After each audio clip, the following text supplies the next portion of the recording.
Bem-vindos ao Mente Sortuda Podcast, eu sou o Xande. E eu sou o Fred, e já vamos pedir pro pessoal deixar o like no vídeo, compartilhar com seus amigos e se inscrever no nosso canal para o YouTube entender que esse conteúdo é relevante e entregar cada vez para mais internautas, né, Xande? Sim, ajuda bastante o nosso trabalho, né? Com certeza, né? E estamos aí em outubro rosa, né? E pensando nisso, a gente convidou a doutora Luísa Boechat para vir aqui bater um papo com a gente, levar informações relevantes para vocês e tirar muitas dúvidas, né, doutora? Boa noite. Boa noite, Fred. Boa noite, Xande. É uma alegria grande estar aqui com vocês e poder falar sobre esse assunto. Com certeza. A gente também agradece ter cedido o teu tempo aí e vir bater esse papo com a gente, né?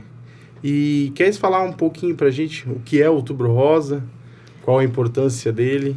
Bom, esse mês é conhecido agora mundialmente como o mês de prevenção do câncer de mama, prevenção e conscientização do câncer de mama, né?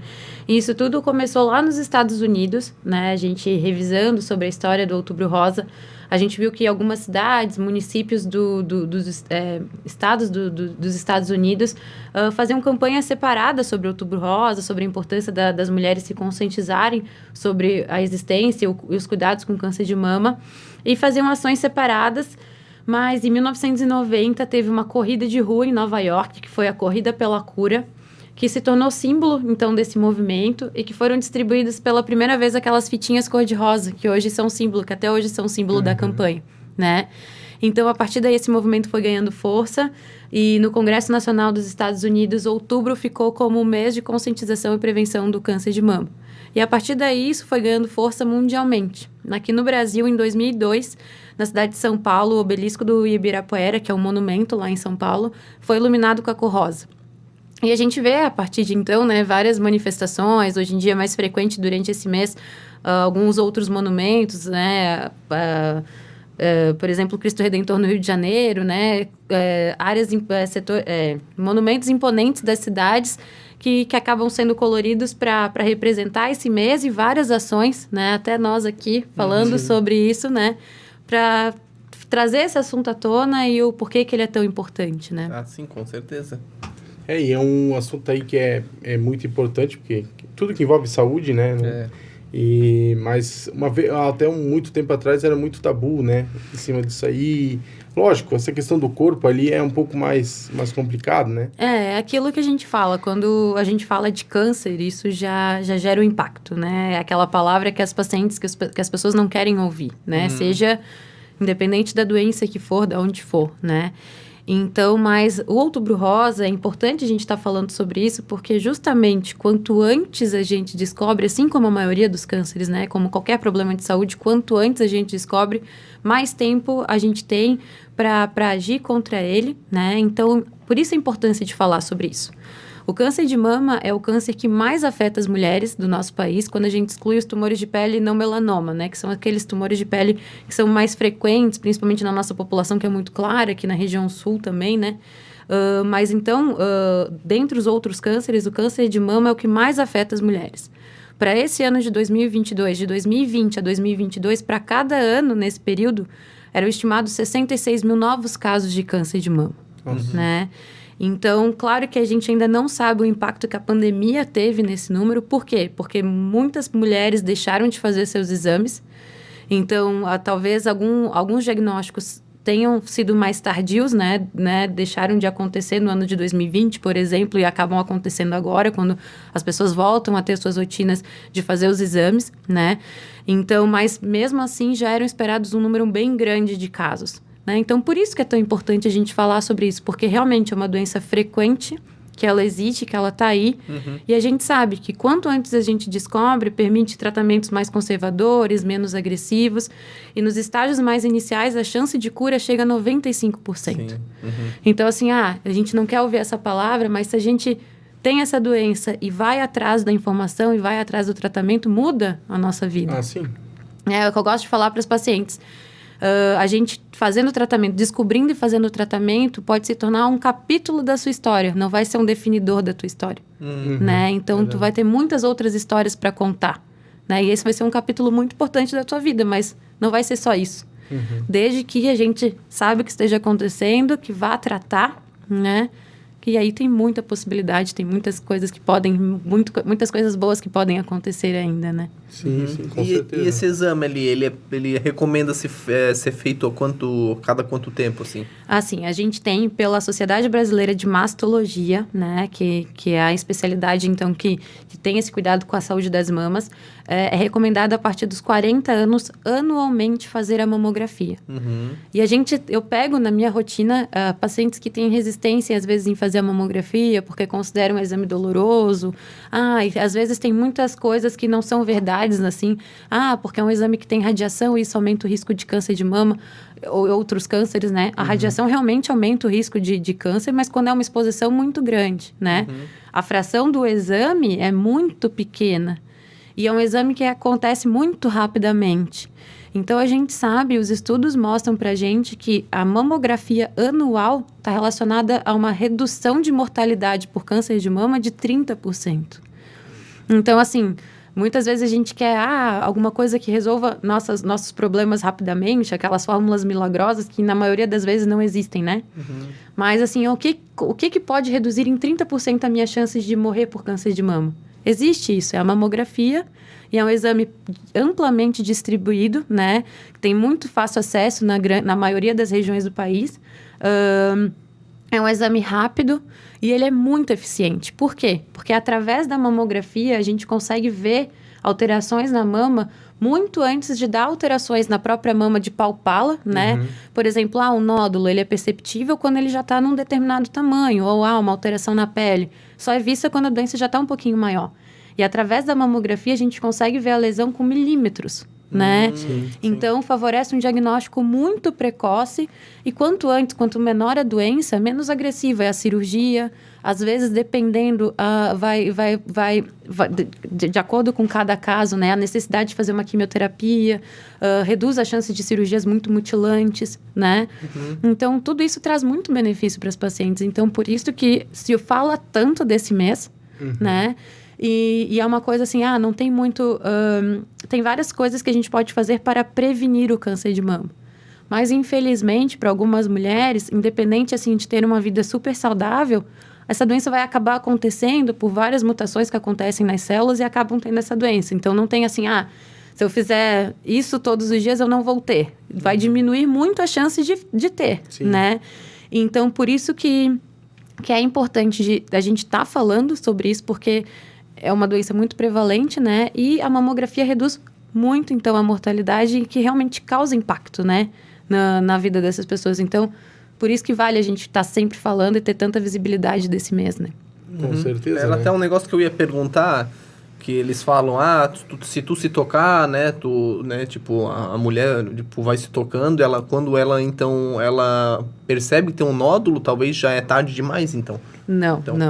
Não é tarde, né, gente... Mas, que nem tu falou, às vezes já tá avançado. Tipo, se tu fizer a mamografia, no caso, tu consegue detectar muito antes de sentir qualquer nódulo antes, né? Sim, então, o que é muito importante?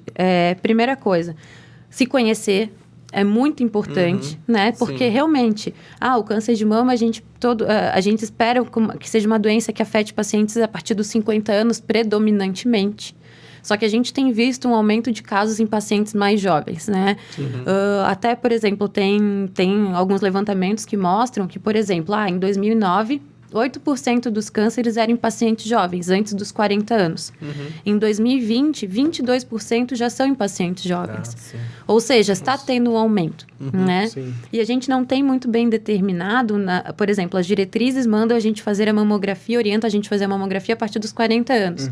E em pacientes mais jovens? O que se faz, né? Então, é analisado caso a caso, o histórico familiar dessa paciente, as próprias alterações que essa paciente tem, essa mulher tem, né? Mas, então, o que fica de recado? Se conhecer, porque assim, eu sou mais jovem, mas eu percebi alguma alteração, né? Então, ficar atenta e procurar uma avaliação, porque sim, isso pode acontecer mesmo você sendo mais jovem, né? Mas nada substitui a mamografia a partir dos 40 anos. Então, o que tem que ficar é assim, eu não palpei nada de diferente, então eu não tenho que fazer o exame. Não. tem que fazer justamente por isso, né? Porque é uma forma de identificar essa alteração muito antes dela ser percebida. Sim. Então, um exame normal, né? Se tocar e não perceber nada, não substitui então não preciso fazer a mamografia. Tem que fazer apesar disso. Sim. Né? Sim. Porque é justamente isso que a gente quer. Se tiver que identificar alguma alteração, identificar ela lá no comecinho. Né? Fica tudo mais fácil, né? Com certeza. E aí tu falou desse aumento tem algum fator que talvez já foi estudado o porquê desse aumento? Assim, a maioria dos cânceres, e o câncer de mama também, é uma doença multifatorial, né? São várias coisas que acabam levando a essa alteração, né? Então, a gente sabe que o sedentarismo aumenta, é fator de risco para o câncer de mama e para outras doenças, o consumo de bebida alcoólica, a obesidade depois da menopausa. Então, tudo isso são fatores que aumentam o risco de ter o câncer de mama, né? Em pacientes mais jovens, tem uma maior relação com alterações genéticas, com mutações genéticas. Então, o que são isso? São mutações que acontecem no nosso DNA que aumentam a chance de ter um determinado câncer. Ficou conhecido há muitos anos atrás, já faz um tempo, o caso da Angelina Jolie, que descobriu que tinha uma mutação genética, né? E aí, como ela descobriu isso, ela acabou fazendo as cirurgias redutoras de risco, que a gente chama, que é a retirada das mamas, colocou prótese, né? Então, em pacientes mais jovens, tem uma maior probabilidade de ter essa mutação genética, mas não quer dizer que seja isso. A grande maioria dos cânceres, 90% dos cânceres, são cânceres que aconteceram por motivos... são cânceres esporádicos, que a gente chama, que não tem relação com mutação genética. Mas quando ele acontece numa paciente muito jovem, né, fora daquela idade que é mais ou menos esperado ter aquela doença, em pacientes que têm, assim, vários casos na família de cânceres, de alguns cânceres, outros cânceres de mama, câncer de ovário, pâncreas, a gente sabe que, às vezes, tem uma maior chance dela ter uma mutação genética que favorece o aparecimento desse câncer. E existem como isso ser avaliado, né? Tem exames que nos dizem isso, né? Porque isso muda a conduta, o tratamento daquela paciente também, né? Então, tudo tem que ser avaliado cada caso, né? Mas existem algumas ferramentas que às vezes mostram, mas assim... respondendo mais a tua pergunta, então é aquilo que a gente orienta, né? Tentar ter uma vida mais saudável reduz a chance, né? Mas existem alguns fatores que vão se acumulando ao longo dos anos que acabam levando a essa doença, né? Sim. E acontece só nas mulheres ou nos homens também acontece? É uma surpresa isso para muitas pessoas, mas sim, acontece nos homens também. Então, 1% dos cânceres de mama acontece em pacientes masculinos, né? Então, ficar atenta, né? Porque, assim, não é normal aparecer um nódulozinho na mama do homem, né? Então, percebeu alguma alteração assim, procurar uma avaliação, né? Então, tem alguns sinais que a gente orienta a pessoa a ficar em alerta, assim, que caso perceba, procurar uma avaliação, né? Então, percebeu um nódulo na mama novo e que ele está crescendo, né? Um nódulo que está crescendo. Ou então começa a ter uma alteração na pele da mama, ela começa a ficar mais áspera, mais inchada, com edema ali naquele lugar, né? Altera a cor daquela região da mama, ou então começa a ter a saída espontânea de secreção pelo bico do seio. Então, assim, ao trocar de roupa, vê que tá suja a roupa naquela região, mesmo sem ter tido nenhum estímulo ali, saiu espontaneamente, né? Então, ou então retrações na pele da mama, assim, por exemplo, levanta os braços e vê que tem uma área da pele que aquilo achata, que afunda. Então, são alterações que, a gente tem que ficar né? Tem que ficar atento àquilo e procurar uma avaliação para ver o que está acontecendo. Até uma pergunta relacionada a isso, tipo, a questão ali de fisiculturismo, quem faz o uso de testosterona, né? Tende a ter um colateral que se chama ginecomastia. Isso tem a chance de aumentar esse risco de câncer de mama, que ginecomastia é isso, né? Tu transforma o estrogênio lá, né? Ele converte e ele começa a ter traços femininos, né? Então, a ginecomastia é isso. Tu começa realmente a ter uma glândula mamária e começa a sair leite, se tu não cuidar, né? Então... a ginecomastia é uma alteração que acontece nos homens, que é quando tem um aumento da glândula mamária. Isso, né? E isso está relacionado ao uso de medicamentos, às vezes pode acontecer, Algumas doenças, por exemplo, insuficiência hepática também tem relação com isso, porque daí tem relação com a degradação dos hormônios femininos no organismo, né? Que o fígado, se não está funcionando direitinho, acaba aumentando a taxa desses hormônios. O uso de anabolizantes também. Então, primeira coisa, chegou o homem começou a perceber que a glândula mamária está aumentando. Primeiro, a gente tem que avaliar se alguma desses fatores, né, estão acontecendo, fazer alguns exames para ver se às vezes não é algum distúrbio endócrino que está levando a essa produção aumentada, né? Mas assim, a gente sabe que o uso de anabolizantes está relacionado ao aumento de vários cânceres, né? Câncer hepático, outras doenças, né? Mas, assim, não é pelo uso de anabolizante, é por alguma outra questão, pelo uso de algum medicamento, alguma outra coisa que acabou aumentando a glândula mamária, né? A princípio, o homem que tem uma glândula mamária um pouco maior, não quer dizer que isso está relacionado diretamente a um risco aumentado de câncer naquele homem, né? Sim. Mas, claro que esses estímulos... o uso de anabolizantes ou de outras substâncias assim, elas aumentam o risco como um todo, né? Sim, então, por isso que tem que ficar atento, né? Então, assim, é um paciente que não usa nada, mas tem uma ginecomastia por algum motivo, bom, isso às vezes é muito mais uma questão estética, né? Que acaba incomodando o homem, do que a um risco diretamente relacionado ao aumento do risco do câncer. Mais relacionado ao uso dessas substâncias, né? Que aumenta a chance de ter a doença. Sim. Até falando nisso aí, uma vez tinha um colega que estava desconfiado que tinha alguma questão disso aí, mas acho que, tipo, ele falou, tem a ginecomastia, talvez eu vou falar a palavra errada, mas a lipomastia é tipo assim, começa a dar gordura. Tem a ver com a ginecomastia ou são duas coisas? Isso. A ginecomastia, são manifestações parecidas, né? A ginecomastia é quando tem um aumento da glândula mamária, por algum motivo, né? Por uma alteração endócrina, por uso de um anabolizante, por uso de uma medicação, né? E a lipomastia é quando tem um acúmulo de gordura naquela região. E isso vai variar de pessoa para pessoa. Algumas têm mais... tem gente que vai acumular mais nas coxas, no abdômen, e outros vão acumular mais nessa região, mais né? genético, então. Isso, mas assim, são duas coisas diferentes com manifestações parecidas, que no final acaba causando aquele desconforto estético, né? Sim. Então, né, se a gente está conversando, então a mastologia, que é a minha especialidade, né? Então, além de tratar predominantemente as mulheres, ela acaba também atendendo o público masculino nessas situações, quando percebe alguma alteração nas mamas, né, que seja patológica, mas também nessa questão estética também, que às vezes acaba incomodando e também acabam procurando, né? Sim. A lipomastia, ela tem cirurgia, dá para tirar, né? Sim, tem como fazer. Corta e drena a gordura e dentro. Tem como fazer o procedimento para tentar deixar mais... Porque aquilo impacta na autoestima. Assim, vou jogar um futebol pros rapazes que vão jogar, às vezes tira a camisa, aquilo que gera um desconforto, né? Então, tem alternativas. Sim. E a questão de preço do exame, qual seria? Que também eu sei que tem a rede feminina, né? Que ela faz também... Ela faz esses exames também, né? Sim. É um exame que tem que ter um aparelho, dependendo muito da tecnologia envolvida ali no aparelho, né? Então, acaba variando muito da região que você está, da cidade que você está, da disponibilidade desse exame, da tecnologia daquele aparelho, né? Mas, assim, em comparação, por exemplo, ao custo, vamos dizer, de todo um tratamento, o impacto que ele vai ter na vida da pessoa, né? Isso é aquilo, é pesar custo e benefício de cada coisa.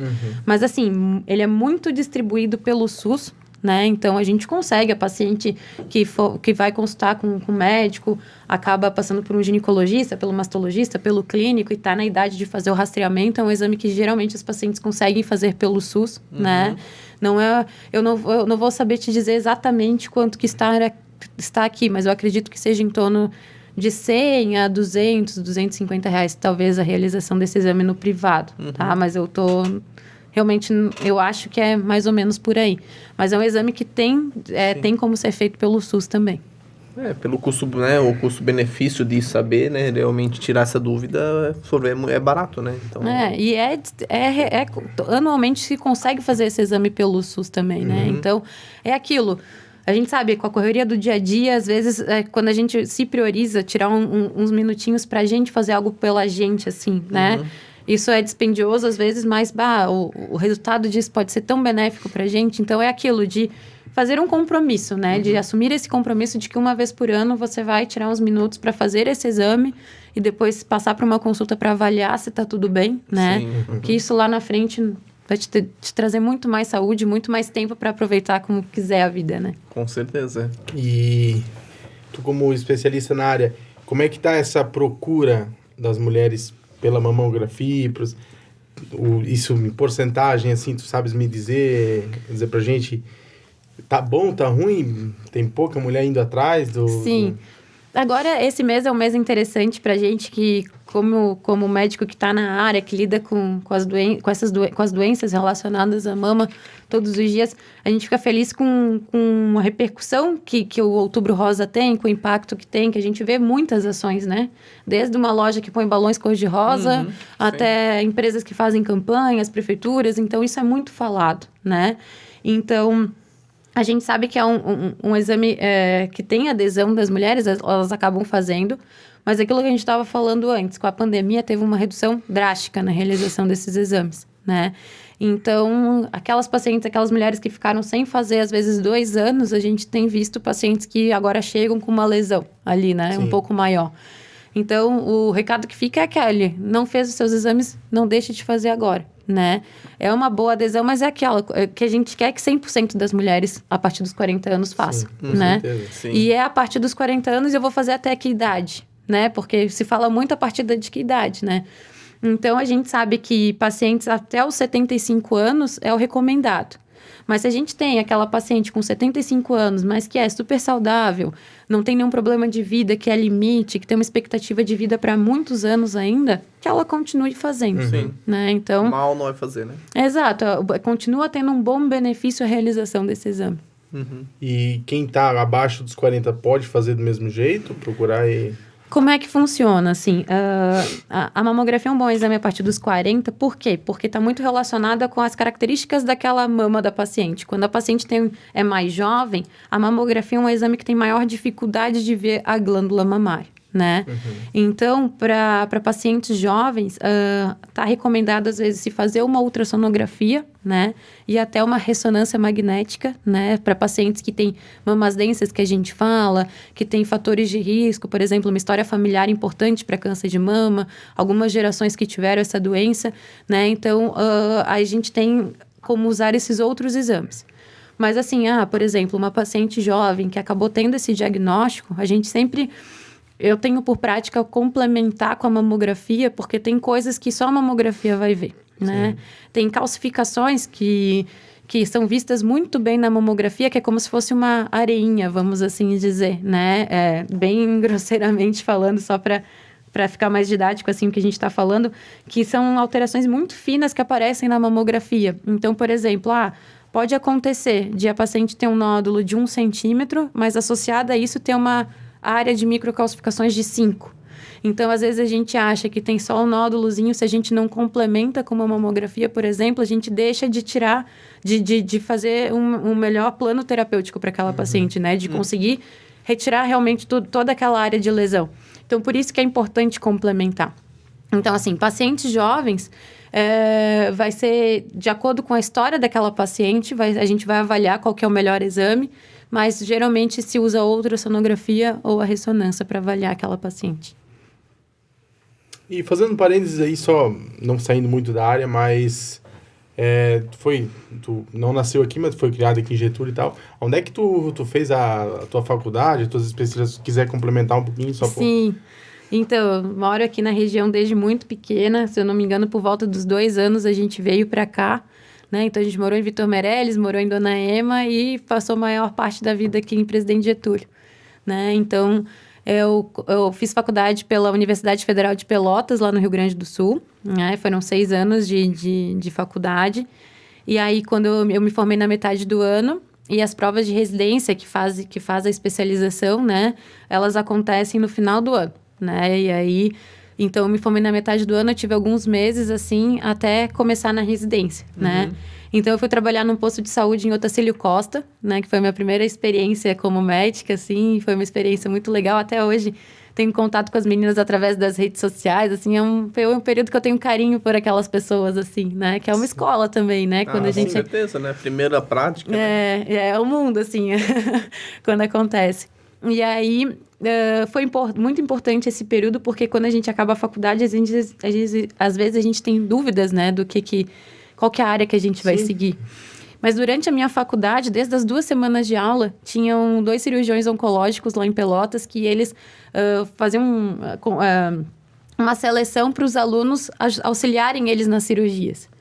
Então, desde 2 semanas de aula, eu entrei nesse estágio. Então, eu tive a oportunidade de acompanhar por 4 anos, né, esse estágio. E aí, quando a gente chega no internato, que são os 2 últimos anos da faculdade, que daí é puramente prático, praticamente, né? Aí a gente não consegue acompanhar essas outras atividades, porque tem as obrigações e plantões do internato, né? Uhum. Então, eu tive esses 4 anos de experiência com cirurgia durante a faculdade. E aí, quando eu me formei e pude trabalhar, daí eu tive certeza que era a área cirúrgica que eu queria seguir. E aí, eu fui fazer residência de cirurgia geral no Hospital Geral em Caxias do Sul, né, lá no Rio Grande do Sul também, que foi um período muito importante, assim, é uma curva de aprendizado gigantesca, que a gente tem a possibilidade de aprender. Eu sou muito feliz de ter feito a minha residência lá, porque eu tive a experiência, assim, de ter contato com várias áreas da cirurgia, né, dentro da cirurgia geral, com preceptores, assim, grandes exemplos que eu levo para minha vida, né. E aí, quando eu estava no 2º ano da residência de cirurgia geral, eu fiquei, e agora? Para que eu vou fazer a especialidade, né? Depois da cirurgia geral, qual que vai ser a minha subespecialidade? Uhum. E aí, eu não sabia, assim, eu estava um pouco angustiada, porque eu gostava de algumas áreas e não tinha muito aquela certeza, assim, de qual que eu ia seguir, até que um dia eu tive um estalo, assim. Foi um estalo, assim. E a masto? E aí, a Masto juntava tudo aquilo que eu tinha convivido durante a minha formação, né? Porque eu fazia um estágio com cirurgia oncológica, que era mais amplo porque era todo o corpo, né? Uhum. E aí, a mastologia unia aquela parte de um tratamento oncológico, mas também tinha esse cuidado com a estética da paciente, né? A gente sabe que tem algumas doenças que, infelizmente, são muito grandes, que a gente tem que ser um pouco mais agressivo para fazer o melhor tratamento. Mas a mastologia evoluiu muito nos últimos anos, então... Antigamente eram umas cirurgias muito radicais, muito mutilantes para paciente. E hoje a gente tem possibilidade de fazer cirurgias conservadoras que ficam com um ótimo resultado. Uhum. E sendo mulher e, enfim, sendo pessoa, a gente sabe o quanto impacta pro paciente. A autoestima, né? É exato, né? E é aquilo que eu falo às vezes, assim, o que a gente... Às vezes é uma cirurgia grande, 3, 4 horas de cirurgia, mas o paciente vê os pontos só. Uhum. Não é? É. Então, o cuidado que a gente tem ao terminar aquela cirurgia, fazer aquela sutura, é aquilo que o paciente vai ver, né? E é aquilo que ele vai carregar para sempre. Então, se a gente conseguir ter esse cuidado, né? E se pensar, bom, se fosse comigo, como é que eu queria que ficasse? Uhum, sim. Né? Então, foi muito assim, nossa, é isso, né? E hoje, com certeza, assim, eu sou muito, muito feliz nessa área, né? Eu não faria jamais outra coisa. É uma especialidade muito especial, assim, porque tem esse contato com as pessoas, você participa de um capítulo muito importante da história delas, né? E ainda tem a possibilidade de fazer elas seguirem com autoestima também, certeza, né? Quando isso é possível. Então, é uma área encantadora. Uhum. E hoje, atualmente, tu trabalha?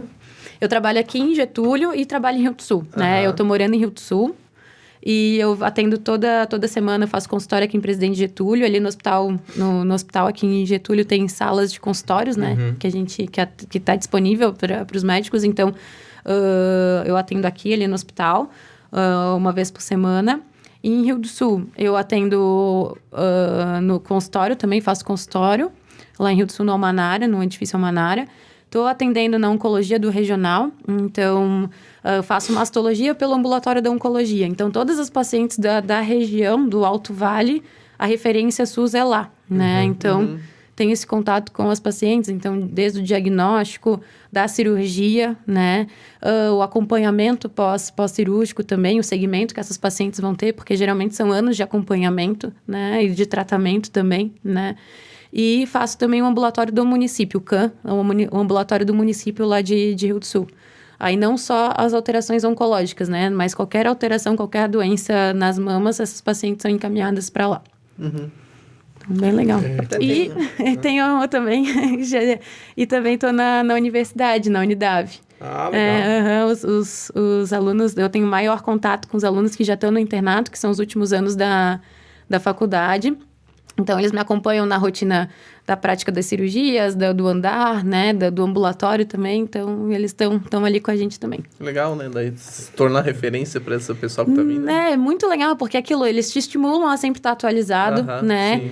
Porque eles têm bastante dúvida, isso é interessante, assim. Porque é sempre aquilo, é uma Aquela troca. sede de saber, né? E tu, como, vamos dizer, a mentora deles ali, tem que sempre estar com, vamos dizer, as respostas... Na ponta da língua.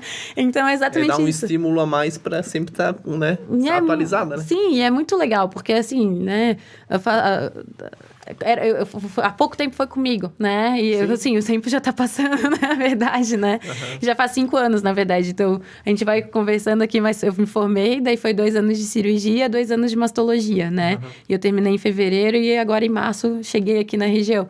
Então, não faz também tanto tempo assim. Então, é legal ter essa troca, né? E poder ensinar e aprender com eles também, né? Então, certeza. é uma experiência bem legal. E tu também é fã de Grey's Anatomy, então? Deixa eu contar que eu, assim, não vi a série, sabe? Vi, eventualmente, um capítulo ou outro, mas não acompanhava. Eu acho, assim, que... Às vezes, nossa rotina já é tão aquilo também, né? Que eu falo, que a gente chega em casa, às vezes, eu até falo, Marcelo às vezes me pergunta assim, vamos ver uma série ou o que você quer ver? Eu falo, eu quero ver MasterChef. Alguma coisa para relaxar a mente mesmo, sabe? Sim. Então, mas Grey's eu não via. Não, mas é de boa, eu acho que tem umas só 16 temporadas, com 22 episódios de 1 hora cada um, tipo... Se eu começar agora, com 50 anos... Não, mas... Tem uma também que é de médico, é aquela... The Good Doctor, já assistiu? Já vi eventualmente pedaços também, não. É bem legal também. Essa eu não vi, não. É um mundo, assim, que gera curiosidade, né? Ainda mais a parte cirúrgica, dos procedimentos, ou então da emergência também, de ter que tomar condutas rápido, né? Sim, isso gera a curiosidade das pessoas, né? Dá a uma vontade adrenalina, de saber. assim, né? Sim, então é por isso que faz sucesso, né? Essas séries, assim. Com certeza. Talvez existia a Miami Medical também, né? Antigamente. Antigamente não faz tempo já, mas uns 10 anos deve fazer. Eu não lembro. Eu acho que passa até na TV, né? Passava na TV. O plantão médico, 24 horas. E assim, até mudando um pouco de assunto, por exemplo, a pessoa, como tu falou, tu faz a cirurgia, faz o acompanhamento durante anos, porque qual é a tendência de um câncer voltar? Porque a gente sempre escuta bastante isso ali, eu fiz um tratamento, aparentemente fiz uma cirurgia ou, né, uma quimioterapia, saiu e depois voltou. Como é que funciona isso aí? Isso vai depender muito das características daquela doença. A gente fala hoje em dia que o tratamento é muito individualizado, né? Que cada paciente, de acordo com as características daquela doença, das características daquela paciente, o tratamento é direcionado para ela, né? Então, a gente sabe, assim, que quanto antes, melhor, né? Então, estágios bem iniciais, doenças pequenas, que não tem comprometimento da axila, que depois da mama a gente sempre tem que avaliar a axila, que é uma região que o câncer tem a tendência de aparecer também. Então, isso é avaliado nos exames, na cirurgia da mama também, né? Então... é uma doença localizada, um subtipo menos agressivo, né? Então, tem alguns subtipos. Eu sempre falo para as pacientes, até para se tornar mais compreensível, né? Que o câncer é o nome e ele tem o sobrenome, né? E o sobrenome é o subtipo que aquela doença vai ter. Sim. E isso diz muito para a gente. Então, de acordo com esse subtipo, de acordo com o tamanho da doença, com a idade da paciente, se tem ou não doença localizada em outros lugares... Isso tudo vai dizer muito pra gente de como vai ser o tratamento dessa paciente, né? E depois como é que vai ser o acompanhamento dela, né? Sim. Então, tem pacientes que vão fazer quimioterapia e outras que não vão fazer. Tem pacientes que vão fazer radioterapia, outras não vão fazer. Tem pacientes que vão usar um comprimido por alguns anos. Tem pacientes que vão aplicar uma medicação de tempos em tempos por 1 ano. Então, isso tudo está relacionado a essas características, né? Sim. Então, quanto mais... quanto antes, né? E com essas... e com o subtipo, com o tamanho da doença, se está ou não espalhado, isso tudo que vai nos dizer, né, qual que é a maior tendência dessa doença voltar ou não. Né? Cada caso é um caso, no Cada caso é um caso. Mas, assim, de acordo com o tratamento e com as respostas que vai tendo durante esse tratamento, a gente consegue, assim, avaliar. Essa paciente está indo muito bem. Essa paciente não está tendo uma resposta tão adequada. Aí você começa a pensar em adicionar outras linhas de tratamento para aquela paciente. Tudo isso visando controlar a doença, né? Sim, com certeza. E vamos para as perguntas? Vamos. Vamos ver o que o pessoal mandou aqui. A Ana Bonini, ela mandou 2 perguntas. Vamos lá na primeira. Quando devemos iniciar o acompanhamento para a prevenção? Isso, então assim, a partir dos 40 anos, mamografia anualmente, né? E se você tem algum fator de risco, por exemplo, história familiar importante, ou então a sua mãe ou a sua irmã ou irmão teve essa doença, quando um parentesco de primeiro grau, assim, é geralmente 10 anos antes daquela pessoa. Então, a mãe daquela pessoa teve câncer de mama com 50 anos. Então, é interessante que as filhas daquela mulher comecem acompanhamento com pelo menos 40 anos, né? Ou antes. Então, assim, a gente sabe que a mamografia não deve ser feita antes dos 30, justamente pelas características daquela mama, por um exame que vai ter dificuldade de avaliar, mas a gente tem a ultrassonografia ou a ressonância que vão fazer essa avaliação, né? Então, a partir dos 40 anos, mamografia para todo mundo e de acordo com os fatores de risco daquela pessoa, isso pode começar até 10 anos antes. Certo. Então, respondida a pergunta da Ana, ela também mandou, assim, o que fez se especializar nessa área? Então, era um pouquinho disso que a gente estava falando, né? Então, durante toda a faculdade, eu tive esse contato com a cirurgia oncológica. E depois, durante a minha especialização, durante a residência de cirurgia geral, eu vi que era uma área que agregava tudo aquilo que eu pensava, que eu considerava importante, né? Para os pacientes. Então, eu vi que era aquela área que fazia o olhinho brilhar, assim. Então, foi por isso que eu acabei escolhendo. Então, respondidas as perguntas da Ana. Obrigado, Ana, por participar com a gente aí. As próximas perguntas são da doutora Juliana. Ela mandou assim. Bom, algumas vão repetir, né? Mas com que idade preciso começar o exame de rastreio? Aos 40 anos com a mamografia. Certo. Então, doutora, minha mãe teve câncer de mama com 40 anos. O que eu devo fazer? Isso que a gente estava conversando. Então, uma história familiar importante, um parente próximo de primeiro grau, né? Então, irmãos, mãe, pai, né? Então, para o câncer de mama, idealmente com 30 anos, essa mulher comece a ter maior atenção, né? Pela saúde das mamas. Então, além de se conhecer, né? E se perceber alguma alteração, procurar uma avaliação, a partir dos 30 anos é ideal ela começar com acompanhamento médico. Respondida a pergunta. Próxima pergunta é: percebi no banho que sai um líquido claro do meu mamilo direito. O que pode ser? Isso tem que ser avaliado, né?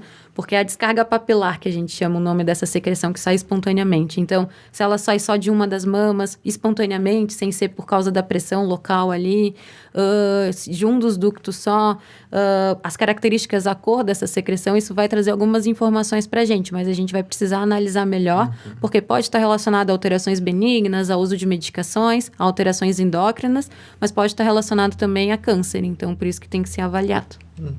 Respondida a pergunta.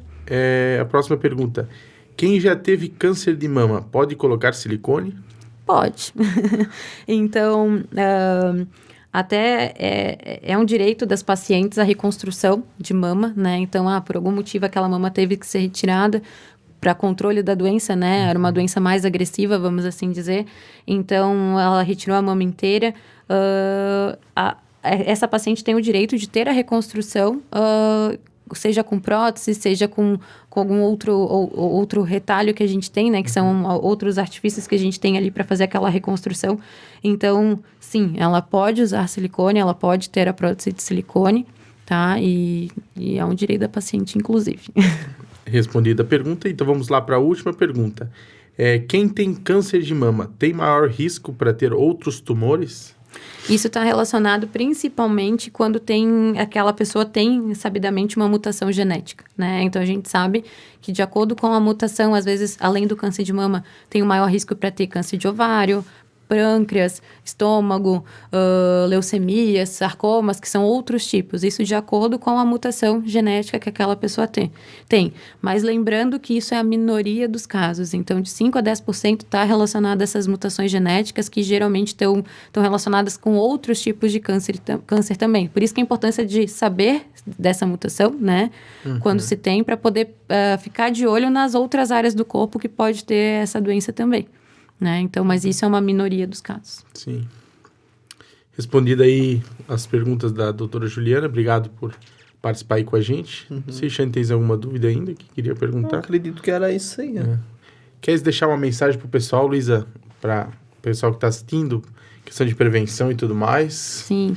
Primeiro, eu quero muito agradecer o convite de vocês. Foi um bate-papo muito legal. Eu acho que esclareceu muitas coisas. A gente conseguiu trazer nessa conversa muita informação, né?